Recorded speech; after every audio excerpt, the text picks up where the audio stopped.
Chapter 8 मनोविज्ञान एवं जीवन।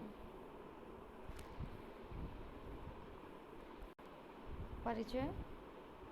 मानव पर्यावरण संबंध, मानव व्यवहार पर पर्यावरणीय प्रभाव, पर्यावरण उन्मुख व्यवहार को प्रोत्साहन, मनोविज्ञान तथा सामाजिक सरोकार।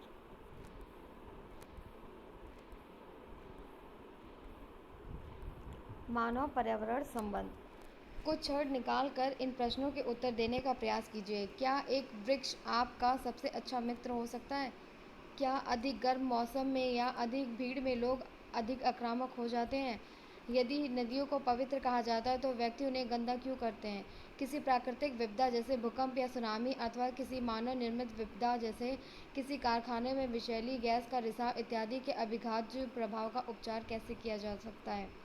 दो ऐसे बच्चों की तुलना कीजिए जो भिन्न भौतिक पर्यावरणों में पल कर बड़े हुए, और वह जिसके पर्यावरण में रंगीन खिलौने, चित्र एवं पुस्तकें भरी हुई थीं, और दूसरा वह जिसके पर्यावरण में केवल जीवन की मूल आवश्यकताओं की पूर्ति के लिए ही समान थे। क्या दोनों बच्चे एक समान संज्ञानात्मक कौशलों को विकसित करेंगे? लोग इन प्रश्नों के विभिन्न उत्तर दे सकते हैं। इन प्रश्नों के द्वारा जो एक सामान्य विचार प्रकट होता है वह यह है कि मानव व्यवहार तथा पर्यावरण के बीच संबंध हमारे जीवन में एक महत्वपूर्ण भूमिका निभाता है। आजकल यह जागरूकता बढ़ रही है कि ऐसी पर्यावरणीय समस्याएं जैसे शोर, वायु, जल तथा भू प्रदूषण और कूड़े को निपटाने के असंतोषजनक उपाय का शारीरिक स्वास्थ्य पर क्षतिकर प्रभाव पड़ता है, किंतु यह तथ्य कम ज्ञात है कि उपरोक्त प्रकारों का प्रदूषण एवं अन्य अदृश्य पर्यावरणीय कारक मनोवैज्ञानिक स्वास्थ्य तथा प्रकारों को भी प्रभावित करते हैं। मनोविज्ञान की एक शाखा जिसे पर्यावरणीय मनोविज्ञान एनवायरमेंटल साइकोलॉजी कहते हैं, अनेक ऐसे मनोवैज्ञानिक मुद्दों का अध्ययन करता है जिनका संबंध व्यापक अर्थ में मानव पर्यावरण अंतःक्रियाओं से होता है। पर्यावरण। पर्यावरण शब्द हमारे चारों ओर जो कुछ है उसे संदर्भित करता है। शाब्दिक रूप से हमारे चारों ओर भौतिक, सामाजिक, कार्य तथा सांस्कृतिक पर्यावरण में जो सब कुछ है वह इसमें निहित है। व्यापक रूप से व्यक्ति के बाहर जो शक्तियाँ जिनके प्रति व्यक्ति अनुक्रिया करता है वे सब इसमें निहित है। इस भाग में भौतिक पर्यावरण के विवेचन का केंद्र बिंदु होगा पारिस्थितिकी, इकोलॉजी, जीव तथा उसके पर्यावरण के बीच के संबंध का अध्ययन। मनोविज्ञान में पर्यावरण तथा मनुष्यों की परस्पर निर्भरता पर फोकस है, क्योंकि पर्यावरण का अर्थ उन मनुष्यों के आधार पर ही निकलता है जो उसमें रहते हैं। इस संदर्भ में प्राकृतिक पर्यावरण, नेचुरल एनवायरनमेंट तथा निर्मित पर्यावरण, बिल्ट एनवायरनमेंट में भेद किया जा सकता है। जैसा कि नाम से स्पष्ट है, प्रकृति का वह अंश जिसे मानव ने नहीं छुआ है वह प्राकृतिक पर्यावरण कहलाता है, जबकि दूसरी ओर प्राकृतिक पर्यावरण में जो कुछ भी मानव द्वारा सर्जित है वह निर्मित पर्यावरण है।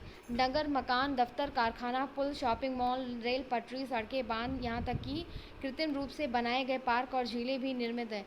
पर्यावरण के कुछ उदाहरण हैं जो यह प्रदर्शित करते हैं कि प्रकृति की देन को मनुष्यों ने किस प्रकार परिवर्तित कर दिया। निर्मित पर्यावरण के अंतर्गत साधारणतः पर्यावरणीय अभिकल्प एनवायरमेंटल डिजाइन का संप्रत्यय भी आता है। अभिकल्प में कुछ मनोवैज्ञानिक लक्षण होते हैं, जैसे मानव मस्तिष्क की सृजनात्मकता, जैसा कि वास्तुविदों, नगर योजनाकारों और सिविल अभियंताओं के कार्यों में अभिव्यक्त होता है। प्राकृतिक पर्यावरण पर मानव नियंत्रण के अर्थ में, जैसा कि नदी के प्राकृतिक बहाव को बांध बनाकर नियमित करने से प्रदर्शित होता है।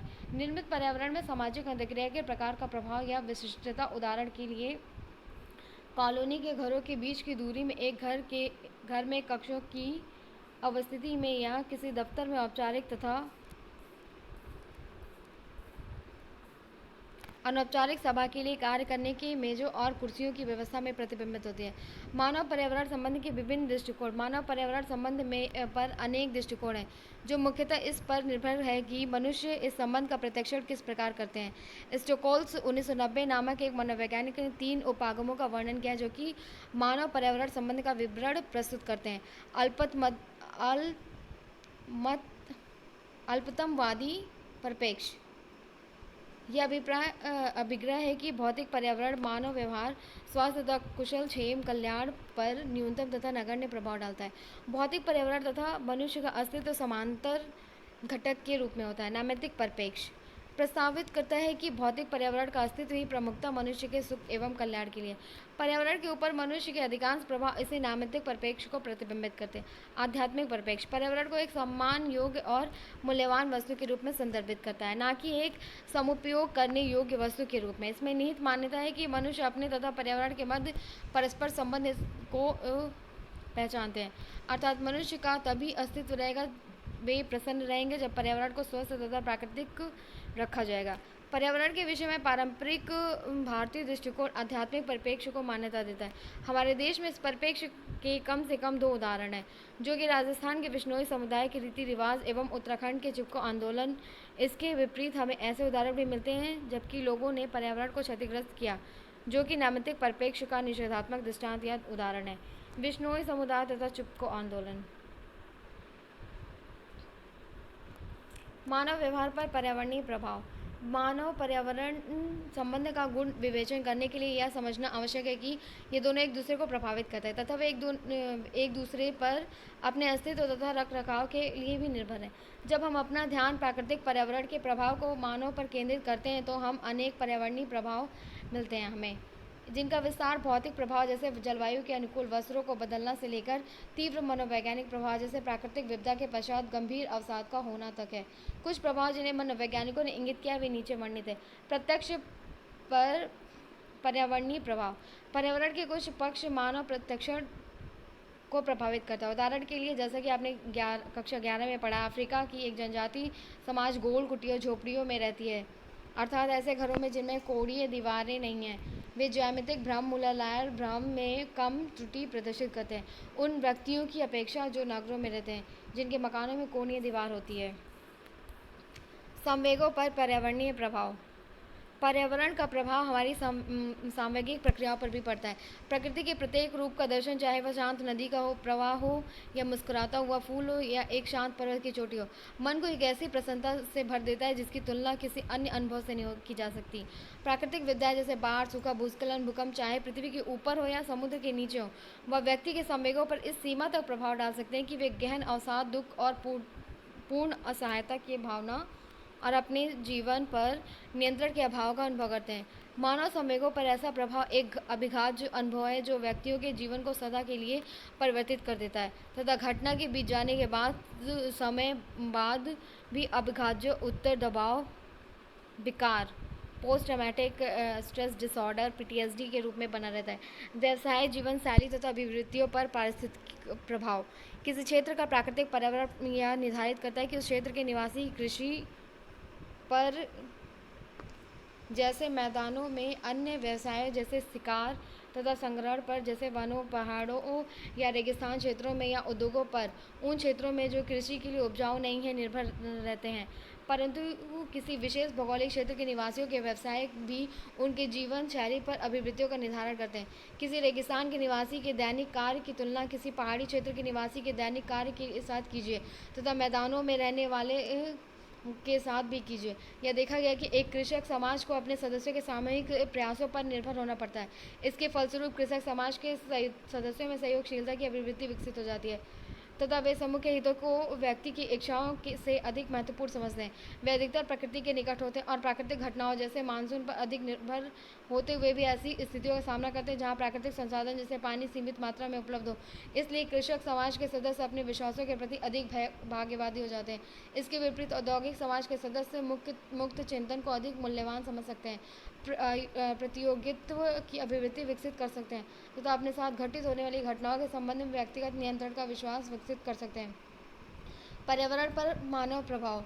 मनुष्य भी अपनी शारीरिक आवश्यकताओं की पूर्ति के लिए अन्य उद्देश्यों से भी प्राकृतिक पर्यावरण के ऊपर अपना प्रभाव डालते हैं। निर्मित पर्यावरण के सारे उदाहरण पर्यावरण के ऊपर मानव प्रभाव को अभिव्यक्त करते हैं। उदाहरण के लिए, मानव ने जिस हम घर कहते हैं उसका निर्माण प्राकृतिक पर्यावरण को परिवर्तित करके ही किया है, जिससे कि एक आश्रय मिल सके। मनुष्य के इस प्रकार के कुछ कार्य पर्यावरण को क्षति भी पहुंचा सकते हैं और अंततः स्वयं उन्हें भी अनेक प्रकार से क्षति पहुंचा सकते हैं। उदाहरण के लिए, मनुष्य उपकरण का उपयोग करते हैं जैसे रेफ्रिजरेटर, वातानुकूलन यंत्र जो रासायनिक द्रव्य जैसे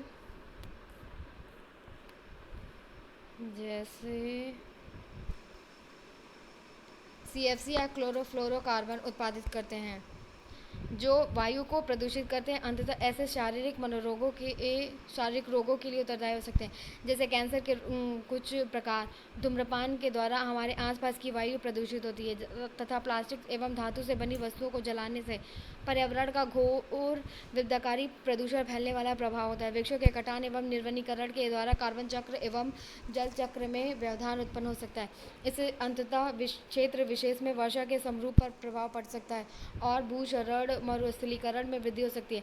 वे उद्योग जो निस्तारी का बहिर्वाह करते हैं अतः अनसंसाधित गंदे पानी को नदियों में प्रवाहित करते हैं। इस प्रदूषण के भयावह भौतिक, शारीरिक तथा मनोवैज्ञानिक परिणामों से तनिक भी चिंतित प्रतीत नहीं होते।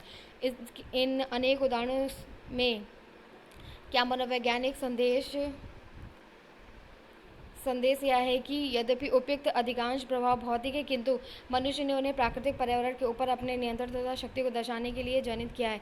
इस बात में विरोधाभास है कि मानव अपने जीवन की गुणवत्ता को उन्नत बनाने के लिए ही टेक्नोलॉजी का उपयोग कर प्राकृतिक पर्यावरण को परिवर्तित करा है, जबकि वास्तविकता है कि वे संभवतः जीवन की गुणवत्ता को और ख़राब बना देते हैं। शोर, नॉइस पोल्यूशन, प्रदूषण, भीड़, क्राउडिंग तथा प्राकृतिक विपदाएं, नेचुरल डिजास्टर, ये सब पर्यावरणीय दबाव कारक एनवायरमेंटल स्ट्रेसर्स के उदाहरण हैं। ये वे पर्यावरणीय उद्दीपक या दशाएं हैं जो मनुष्य के प्रति दबाव उत्पन्न करते हैं। जैसा कि आप अध्याय 3 में पढ़ चुके हैं, दबाव एक अप्रिय मनोवैज्ञानिक स्थिति जो व्यक्ति में तनाव, दुश्चिंता उत्पन्न करती है। अपितु इन विभिन्न दबाव कारकों के प्रति मानव प्रतिक्रियाएं भिन्न हो सकती हैं। कुछ क्षतिकारक पर्यावरणीय प्रभाव नीचे वर्णित है। शोर, कोई भी ध्वनि जो खींच या चिड़चिड़ाहट उत्पन्न करे और अप्रिय हो उसे शोर कहते हैं। सामान्य अनुभव के आधार पर यह ज्ञात है कि विशेष रूप से दीर्घकालीन शोर कष्टप्रद होता है तथा व्यक्ति में अप्रीतिकर भावदशा उत्पन्न करता है। दीर्घकाल तक शोर के समक्ष उद्भाषण से सुनने की क्षमता में कमी आ सकती है। इसके अतिरिक्त शोर के समक्ष उद्भाषण में मानसिक क्रियाओं पर निषेधात्मक प्रभाव पड़ता है, क्योंकि इसमें एकाग्रता कम हो जाती है। आप में से अनेकों ने यह अनुभव उस समय किया होगा जब आप परीक्षा के लिए पढ़ने का प्रयास कर रहे थे और पड़ोसी विवाह के अवसर पर जोर से संगीत बजा रहे थे। कार्य निष्पादन पर शोर के प्रभाव को उसकी 3 विशेषताएं निर्धारित करती है, जिन्हें शोर की तीव्रता, इंटेंसिटी, भविष्यकथनीयता, प्रेडिक्टेबिलिटी तथा नियंत्रणीयता, कंट्रोलेबिलिटी कहते हैं। मनुष्य पर शोर के प्रभाव पर किए गए क्रमबद्ध शोध प्रदर्शित करते हैं कि शोर चाहे तीव्र हो या धीमा, वह समग्र निष्पादन को तब तक प्रभावित नहीं करता जब तक कि संपादित किए जाने वाला कार्य सरल हो, जैसे संख्याओं का योग। ऐसी स्थितियों में व्यक्ति अनुकूलन कर लेता है या शोर का आदी हो जाता है। जिस कार्य का निष्पादन किया जा रहा है, यदि वह अत्यंत रुचिकर होता है, तब भी शोर की उपस्थिति में निष्पादन प्रभावित नहीं होता। ऐसा इसलिए होता है क्योंकि कार्य की प्रकृति व्यक्ति को पूरा ध्यान उसी में लगाने तथा शोर को अनसुना करने में सहायता करती है। यह भी एक प्रकार का अनुकूलन हो सकता है। जब शोर कुछ अंतराल के बाद आता है तथा उसके संबंध में भविष्य कथन नहीं किया जा सकता, तब वह निरंतर होने वाले शोर की अपेक्षा अधिक बाधाकारी प्रतीत होता है। जिस कार्य का निष्पादन किया जा रहा है, जब वह कठिन होता है तो उस पर पूर्ण एकाग्रता की आवश्यकता होती है। तब तीव्र भविष्य कथन न करने योग्य तथा नियंत्रित न किया जा सकने वाला शोर निष्पादन स्तर को घटाता है। जब शोर को सहन करना या बंद कर देना व्यक्ति के नियंत्रण में होता है, तब कार्य निष्पादन में त्रुटियों की कमी आती है। संवेगात्मक प्रभाव के संदर्भ में शोर यदि एक विशेष स्तर से अधिक हो तो उसके कारण चिड़चिड़ापन आता है तथा उसमें नींद में गड़बड़ी भी उत्पन्न हो सकती है। यदि शोर पर नियंत्रण किया जा सकता है तो फिर भी व्यक्ति के व्यवसाय के लिए आवश्यक हो तो इन प्रभाव में कमी आती है। अपितु अनियंत्रणीय तथा खिंचाने वाले शोर के समक्ष निरंतर उद्भाषण के कारण मानसिक स्वास्थ्य को भी क्षति पहुंच सकती है। उपयुक्त प्रेक्षकों के आधार पर निष्कर्ष निकाला जा सकता है कि शोर दबावपूर्ण प्रभाव केवल उसके तीव्र या मध्यम होने से ही निर्धारित नहीं होते, बल्कि इससे भी निर्धारित होते कि व्यक्ति उसके प्रति किस सीमा तक अनुकूलन करने में समर्थ है। निष्पादन के लिए किए जाने वाले कार्य की प्रकृति क्या है, क्या शोर के संबंध में भविष्य कथन किया जा सकता है और क्या उसे नियंत्रित किया जा सकता है।